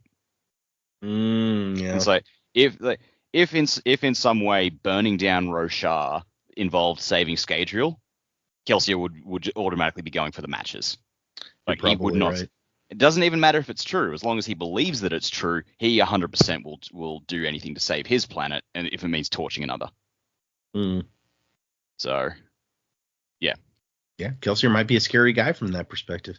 Yeah. Also, he's not necessarily opposed to organized crime, as that was actually his whole bag at one point. That was kind of his thing, yeah. That was his thing. I was a thief. What's the line from Die Hard? It's like, I am an exceptional thief, and now that I'm moving up to kidnapping, you should be more polite. Exactly. Oh, Alan Rickman is so good in that movie. Oh my gosh. All right. Yeah. Okay. No, these are some. In fact, you know what? Die Hard era Alan Rickman as Kelsier. Oh, glorious. Do you know what? Yeah, I could see that. He's Ooh, and Jeremy Irons as Marsh. Yeah, I'd do it. Oh, absolutely. Oh my gosh, no, that would be amazing. I mean, Jeremy Irons now as Marsh would be sick. I think Jeremy Irons as like Inquisitor Marsh, that would be awesome. Terrifying. Yeah. Okay, yeah, we don't generally do a lot of casting, but there you go. There's our casting. Talk about it. I do it all the fucking time. In his brain. But no, solid ideas, and I think you're on the money with some of your characterization there. We'll see if that translates into correct predigments as we continue. The Ghostbloods have been just peppered in here a little bit at a time in this book, and yeah. And I suppose we have the advantage because we know who the Ghostbloods are from Lost Metal, whereas people reading Stormlight would have had no clue. it's Yeah, true, and yep. Lost Metal just came out, not long ago, so we have a much bigger advantage going into this book than we did. Yeah. Yeah, it was after all 4 of the currently extant Stormlight books, so no one knew anything from Lost Metal until after all 4 of the Stormlight books that we've had so far. So Wow. So I'm going to go out on a limb and assume that's why there was such a debate over whether we should read Lost Metal before reading Stormlight. Possibly. Yeah, we don't know how much or little a role the Ghostbloods are going to play overall in these books. They're definitely being hinted at in here, so it could get much bigger. Yeah, I think it also has to do with like some of the people that were kind of tertiarily introduced at the end of the Lost Metal. That's true, yeah. Maybe some of them will show up here. Whose names I can't even remember, so it doesn't matter anyway. To be fair, there's one that you can imagine at least will probably let me bring up the Lost Metal, because there's remind me, because obviously I can't remember anyway. There's a quote from the Lost Metal about Roshar, so you can figure that it's likely at least. Hold on, let me search here. Roshar. No, I can spell Roshar. Are you sure?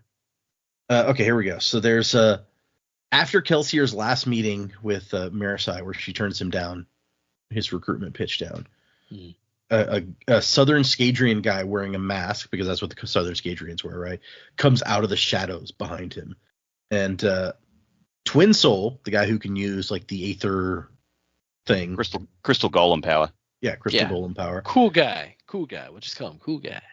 He's thinking Twin Soul hated being unable to read to get a full read on the man's expressions, but Delaval, like his sister who ran amok on Roshar, wore a mask that he never removed. So his sister ran amok on Roshar. Delaval. So you got to figure we may run into that guy's sister at some point, if we've already been told that she's out there running amok. Probably. So some Ghostblood stuff that we can probably expect, unless it's like we planted that so we could meet this person in book 5 maybe, which is also possible. Yeah, that's possible. All right, let's move into emails, and we have one new patron. I'll do the emails first, so Joe has time to bring up his list for patrons. Oh, well, hold on. Let me get my list out. Yeah, you bring it up. I'll read this first. Excuse me while I list this out. The first email is from Derek, and it says, "The predigments continue. First, thank you again for an amazing podcast. Data, you keep your poker face perfectly when the other 3 come up with their ideas, whether the thoughts are on point or off the rails, or even when they're both at once. I loved all of your takes on Era 2 and read The Lost Metal along with you for the first time. Wayne.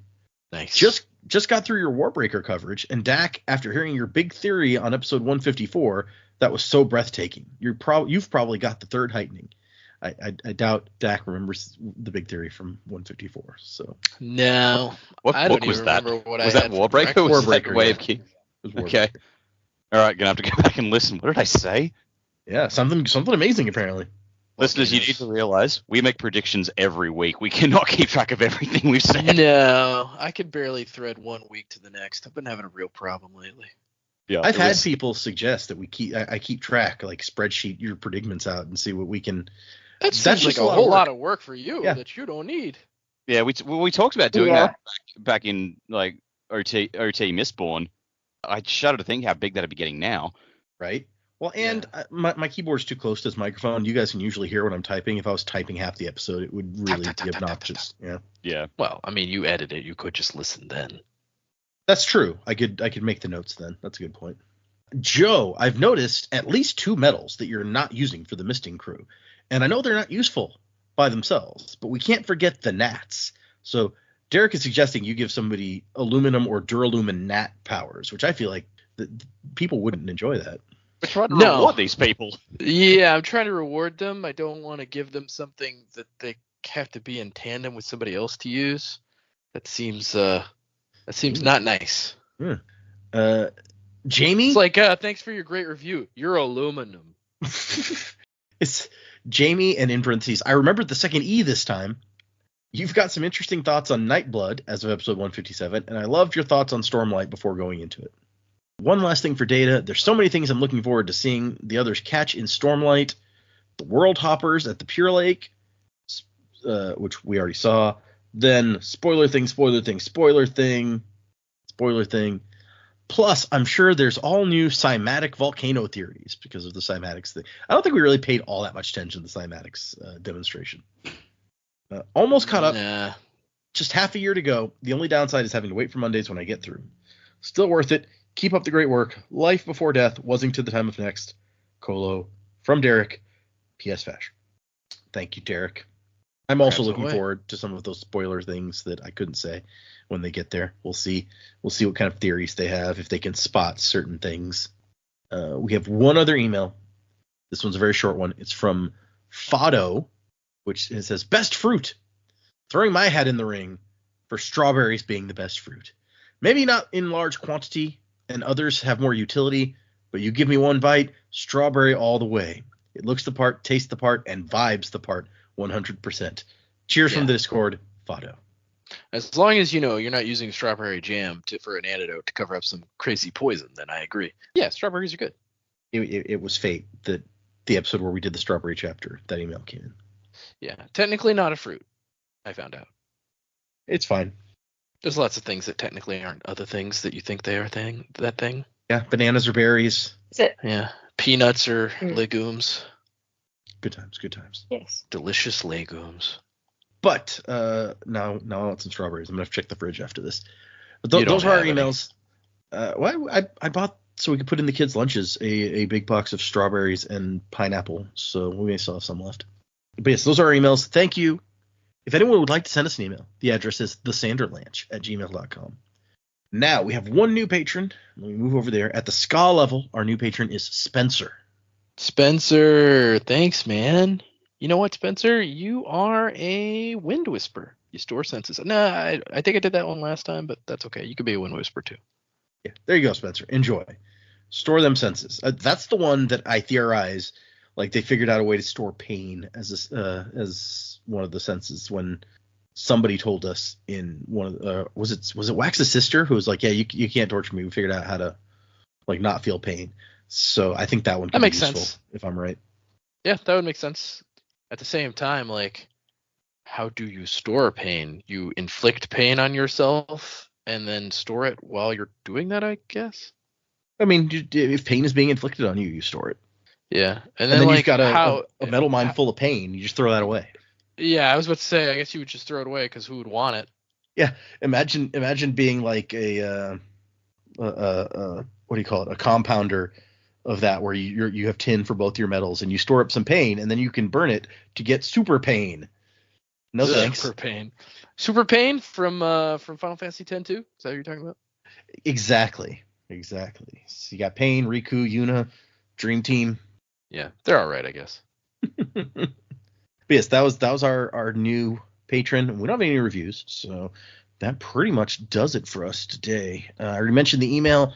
If you want to check out our Patreon, I'm still posting my initial reactions as I read through Defiant for the first time, although we're approaching the end of that. And then I'm going to be I may go to that chilled case dough tiny book. But we did find out this week, because the new Kickstarter for the Words of Radiance Leatherbound was this week, that there's going to be a new secret project coming. So whoa! I already am going to say that it's going to be my favorite because it's purple. So sure, doesn't like a purple book. And the little bit of information we were given is that it will be in the future era of the Cosmere and very connected to what else is going on. There were some theories. There have been some theories in the fandom that it may be like a Sixth of the Dusk sequel. Ooh. But I feel like I don't know that that's a good candidate for a secret project, because that's a project that he said he will do. So I don't know that I buy that. Yeah.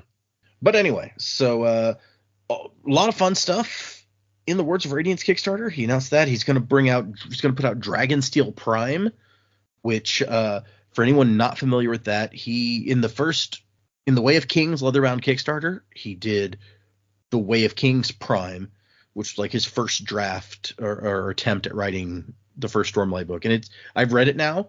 It is quite different. It's kind of more traditional. You got like the main character who's not called Kaladin, but is similar to Kaladin in a lot of ways. At the beginning, like defeats a shard bearer, although he doesn't actually defeat him, but enough so that they're like, oh, you saved the king from the enemy shard bearer and beat him. You get awarded these shards.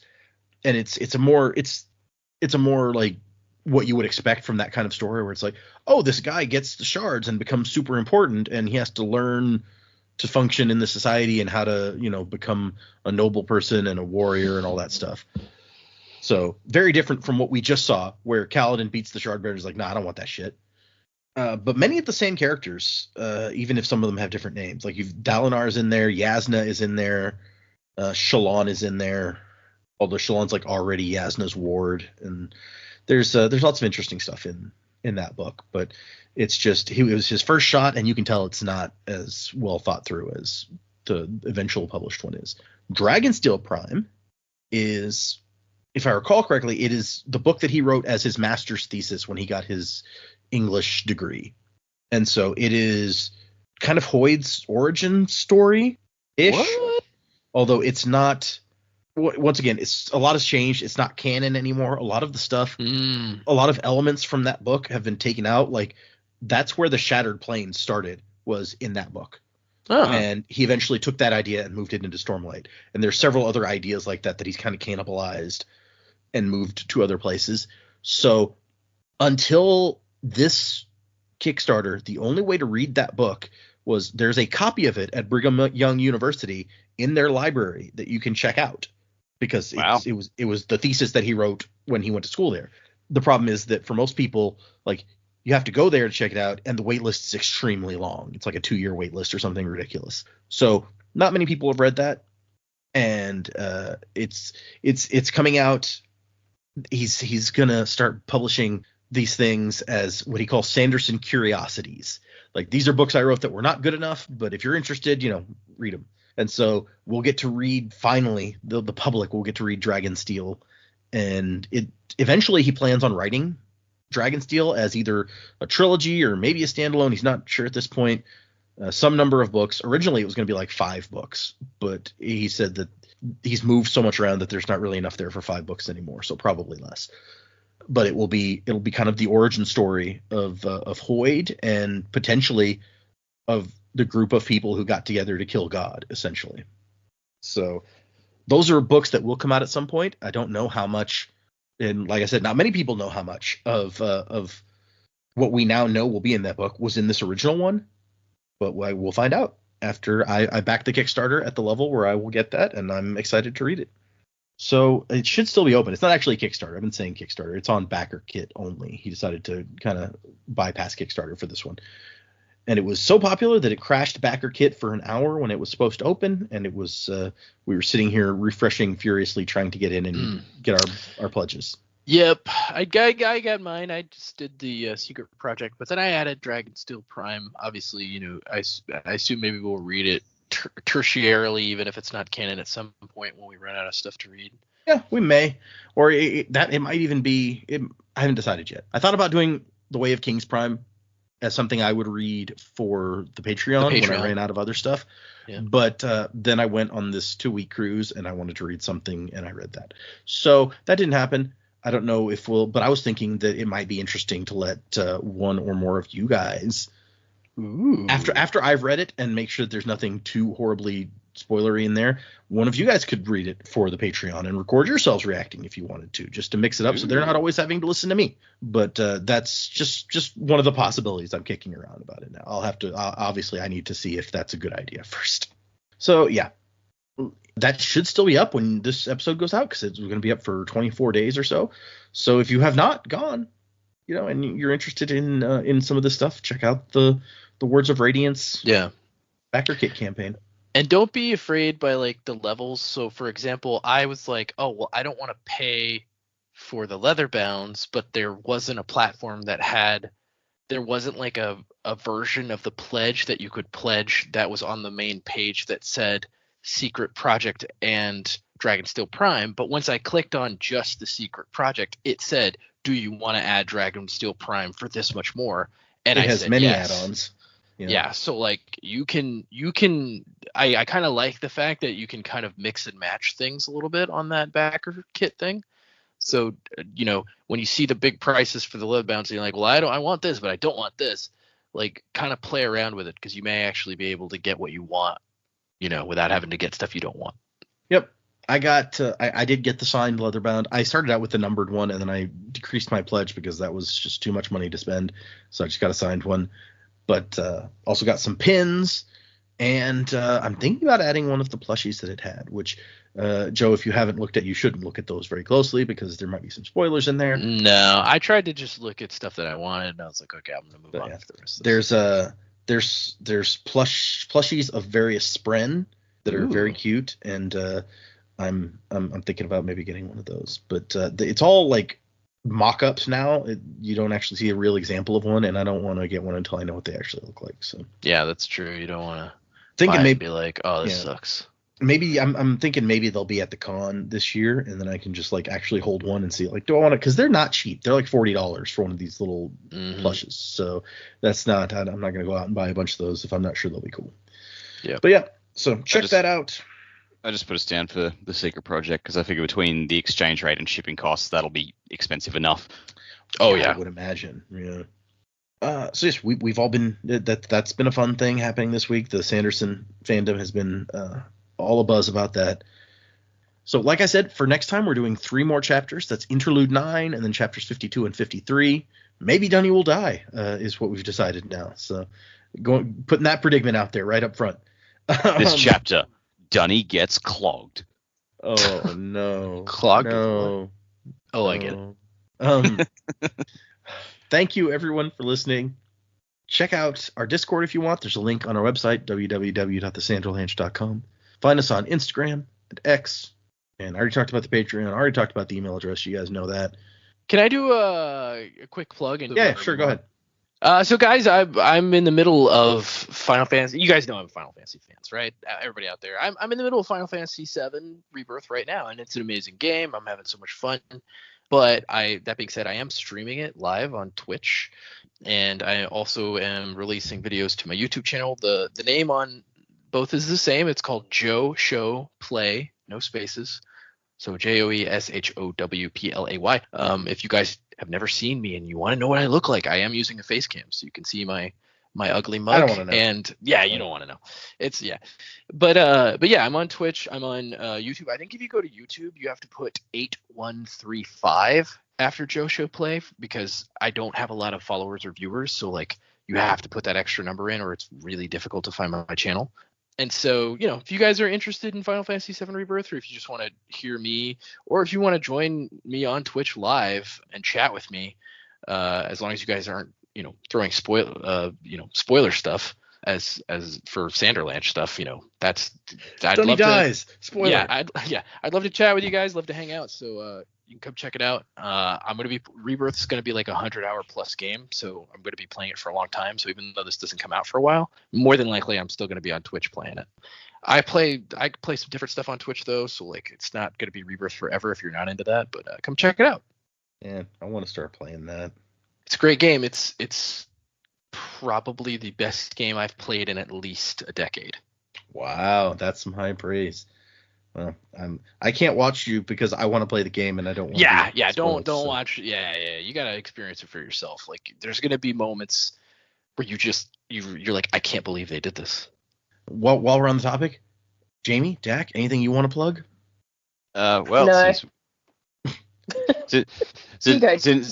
Since you guys brought it up, I've mentioned in the past that I'm a part of the X-Men the audio drama that you can find on most places podcasts are out.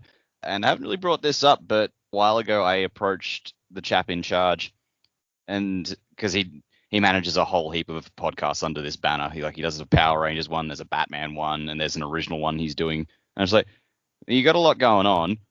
Like, I don't know much about those other things, but as far as X-Men goes, I've written stuff before. Do you want me to help with some of the writing? And he's gone, if you want, sure. So So he just straight up offered me the next 2 episodes that are coming out. I wrote the scripts for. So they are based on the Mutant Massacre storyline. So yeah, I don't know when they're going to drop, but they're in production. Like, I got the scripts off to him. He sent them out to the actors, and everyone's recording their lines and sending them in. So yeah, like sometime in the next little while, 2 episodes that I wrote are coming out. So that's kind of cool. That's pretty awesome. Yeah. Congrats. Thanks. Music by Miracle of Sound. 3 chapters for next time. And Wasing to the Time of Next. Colo, P.S. Vasher. Crabs ahoy! Ghost of the fallen, the wind is ever guide, and vengeance a calling, a spectre in the night. Ghost of the fallen, golden wings are gliding, feeding the soul so the world can return to life.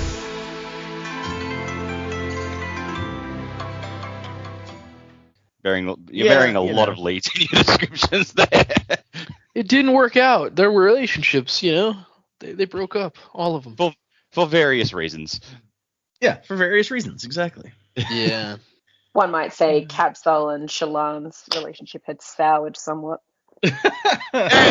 Zing. Okay. Waka waka. That's going at the end of the song.